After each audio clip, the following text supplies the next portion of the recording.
Veja no Ecosenado de hoje. Comissão Mista de Mudanças Climáticas discute a participação brasileira na COP20 em Lima, no Peru. É lá que está sendo definido o que vai ser feito para o enfrentamento do aquecimento global. Festival de Curtas premia trabalhos sobre a redução da pegada ecológica.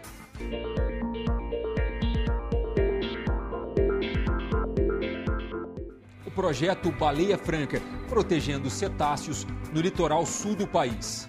Vindas da Patagônia, as baleias franca procuram as baías e enseadas catarinenses em busca de águas mais quentes para ter e amamentar os filhotes. E uma entrevista com um dos pioneiros da questão ambiental no parlamento brasileiro, o deputado Sarney Filho, agora no Ecosenado.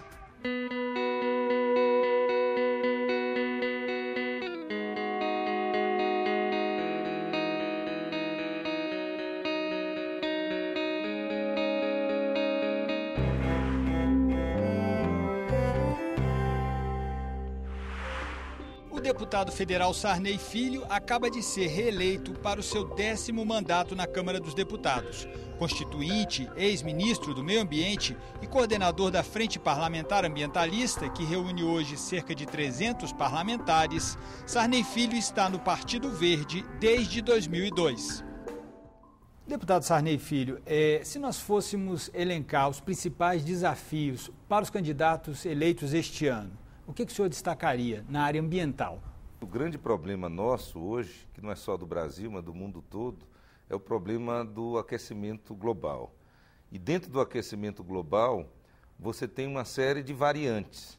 Então eu diria que o grande desafio da próxima legislatura é fazer com que o nosso país, que tem tido uma postura na questão do clima boa, nós estamos tendo autoridades, porque nós diminuímos as nossas emissões, estamos cumprindo a nossa meta voluntária integralmente, eu diria que nós temos que ter cuidado para que a próxima legislatura não afrouxe a nossa legislação para que esse combate continue acontecendo com sucesso.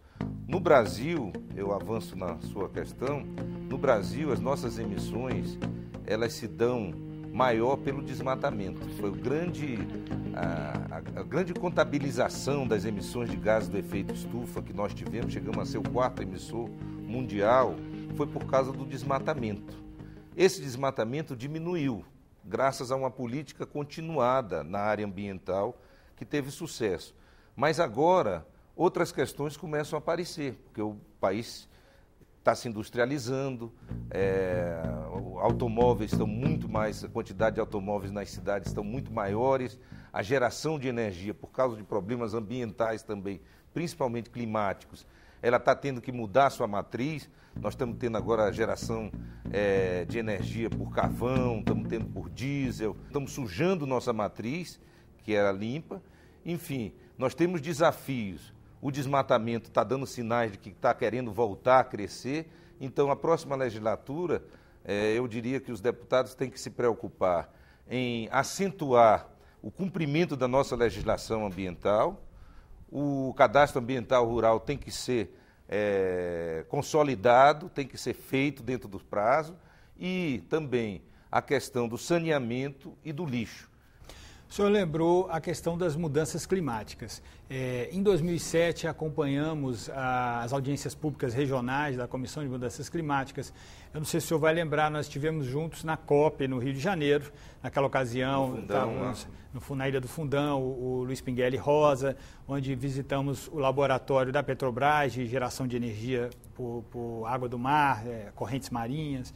E discutimos essa questão energética. Não é? Antes de entrarmos nessa questão, vamos relembrar aquele encontro que tivemos na COP do Rio de Janeiro. Na audiência pública, os especialistas alertaram para um erro estratégico. O país está priorizando a construção de usinas termoelétricas em lugar das hidrelétricas. A opção pelas termoelétricas esbarra num grave problema: o aumento na emissão de gases do efeito estufa. Eu acho que a energia hidroelétrica, ela no custo-benefício ainda é uma opção brasileira que a gente deva adotar. É lógico que tomando todas as cautelas, fazendo com que o impacto ambiental seja o menor possível, fazendo com que o ecossistema não seja atingido. Deputado, hoje um dos grandes problemas que nós estamos vivendo em nosso país é o baixo nível dos reservatórios, que tem impacto no fornecimento de água para a população, mas também no fornecimento de energia com base hidrelétrica, que é a nossa principal fonte de energia. Quando a gente pensa em energia fundamental para o desenvolvimento do país, em energia limpa, em energia renovável, como é que o senhor vê, por exemplo, a questão da energia nuclear?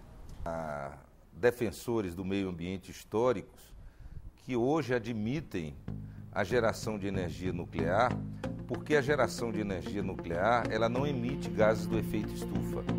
No entanto, eu entendo que no Brasil nós não temos essa necessidade. Primeiro porque a energia nuclear é muito perigosa. Eu outro dia estava discutindo com alguns empresários, os maiores empresários do Brasil, num encontro que tivemos no Itamaraty. E eu perguntei a eles, todos quase defendendo a geração de energia nuclear, eu perguntei a eles, você aceitaria que seu filho ou seu neto tivesse uma casa a 100 metros de uma geração, de uma geradora de energia nuclear, de uma usina nuclear? Nenhum deles, no fundo, admitiu que quisesse. Por quê? Porque é uma energia perigosa. Nós não temos por que passar por isso. Isso são países que não têm alternativas. Nós temos o potencial solar, um dos maiores do mundo, de energia solar. Nós temos um potencial eólico imenso com esse litoral, já detectadas áreas de intensa possibilidade de geração. Nós temos a geração de energia feita por biomassa, que é muito importante, o etanol, que nós estamos negligenciando. Então, nós temos inúmeras alternativas que colocam a geração nuclear realmente lá atrás da fila. Então, eu não tenho dúvidas de que nós vamos caminhar para a biomassa, para a eólica, para a solar, com muito mais força. E tenho certeza de que esse é o caminho mais apropriado, porque hoje a grande questão mundial que nós estamos sentindo na pele já são os efeitos das mudanças climáticas. Esses efeitos não respeitam fronteiras. São Paulo, por que São Paulo, faltando água, nós podemos caminhar para uma catástrofe sem dimensões? Já pensou se 22 milhões de pessoas não têm água para beber, não têm água para tomar banho, não têm água para cozinhar? Isso é uma possibilidade real, não é? Então, por quê? Primeiro, por causa da mudança climática que gerou esse tipo de efeitos extremos, secas prolongadas e chuvas intensas e curtas. Depois, o desmatamento também. Nós temos que nos lembrar que toda a água gerada e consumida em São Paulo, como no Rio de Janeiro, ela é gerada no bioma Mata Atlântica. E esse bioma hoje só tem 7% dele em pé e continua se desmatando. Nesse sentido, a gente poderia dizer que o novo Código Florestal foi um retrocesso, né, na medida em que diminuiu as áreas de preservação e, ao mesmo tempo, tem um outro aspecto que eu estava pensando enquanto o senhor estava falando da questão da água, que a gente sabe que o maior consumidor da água é a agricultura. Então, quer dizer, o agronegócio é o maior consumidor da água. Então, eu pergunto, a gente pode pensar num caminho em que, digamos, os ruralistas e os ambientalistas se aproximem na defesa dos seus interesses, em que a gente possa quebrar um pouco essa dicotomia? Sim, eu acho que sim, eu acho que o caminho é esse.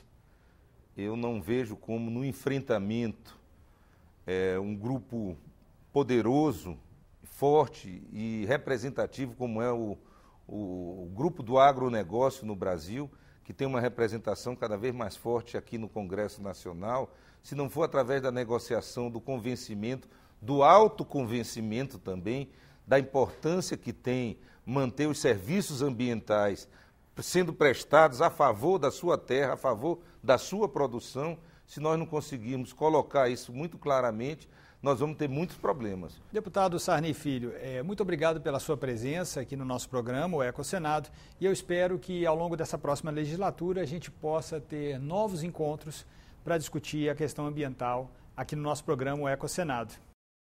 Com certeza, eu que agradeço e acho que a conscientização é importante e vocês têm contribuído para que haja essa conscientização. E você, telespectador, continue acompanhando o nosso programa.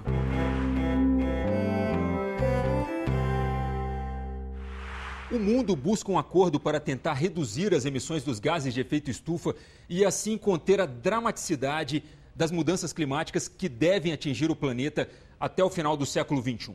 A Comissão Mista de Mudanças Climáticas vem acompanhando o debate internacional sobre o tema e os preparativos para a COP20, que será realizada em Lima, no Peru, no início de dezembro. A Conferência das Partes da Convenção sobre Biodiversidade reúne desde 1994 representantes de mais de 180 países. É lá que está sendo definido o que vai ser feito para o enfrentamento do aquecimento global. Hoje, a maior ameaça à biodiversidade do planeta. São estratégias para a mitigação dos efeitos das mudanças climáticas que já atingem principalmente as populações mais pobres e metas para a redução das emissões dos gases do efeito estufa. O Protocolo de Quioto está em vigor desde 2005 e representa um compromisso dos países desenvolvidos com a redução das emissões dos gases do efeito estufa. Mas a partir de 2020, um novo acordo deve entrar em vigor. A expectativa é de que ele seja ratificado no final do ano que vem, durante a COP21, em Paris, na França, o que daria 5 anos para a sua implementação. Mas para isso, é necessário avançar nas negociações durante a COP20, que acontece no início de dezembro, em Lima, no Peru. O chefe da representação brasileira nos fóruns das Nações Unidas sobre o clima explicou que cabe aos países desenvolvidos não apenas ações para a redução de suas emissões, mas também fornecer meios para que os países mais pobres se desenvolvam sem que haja aumento dos gases do efeito estufa. Ele disse que o Brasil não apoia medidas que prejudiquem o desenvolvimento. E a negociação não seja um pacto, uma espada de Damocles na nossa sobre o Brasil e os países em desenvolvimento, no sentido do nosso direito ao desenvolvimento, das nossas justas e necessárias aspirações de desenvolvimento econômico, social e humano. Os parlamentares cobraram uma posição mais incisiva do Brasil, no sentido de que países pobres e em desenvolvimento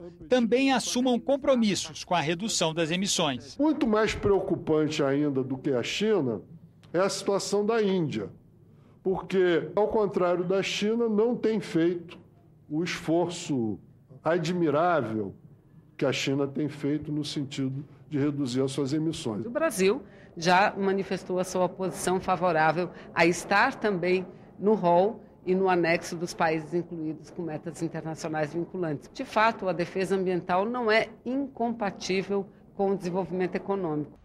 Já a Comissão de Agricultura do Senado aprovou um projeto para estimular a preservação de florestas em áreas de propriedades rurais. O relatório aprovado consolida o conteúdo de 8 projetos de lei sobre o tema, que tramitavam em conjunto.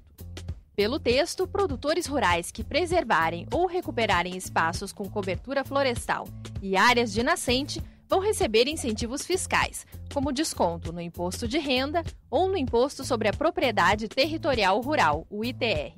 A proposta segue para análise das comissões de Meio Ambiente e de Assuntos Econômicos. Isso tudo faz parte já de uma discussão que nós fizemos quando da aprovação do Código Florestal. Só que o projeto de lei disciplina esses incentivos fiscais. A Comissão de Agricultura aprovou também projeto que estabelece diretrizes para o Programa de Produção Sustentável da Palma de Óleo, criado pelo governo federal em 2010. Entre os objetivos estão o estímulo ao cultivo, a preservação do meio ambiente e a inclusão social.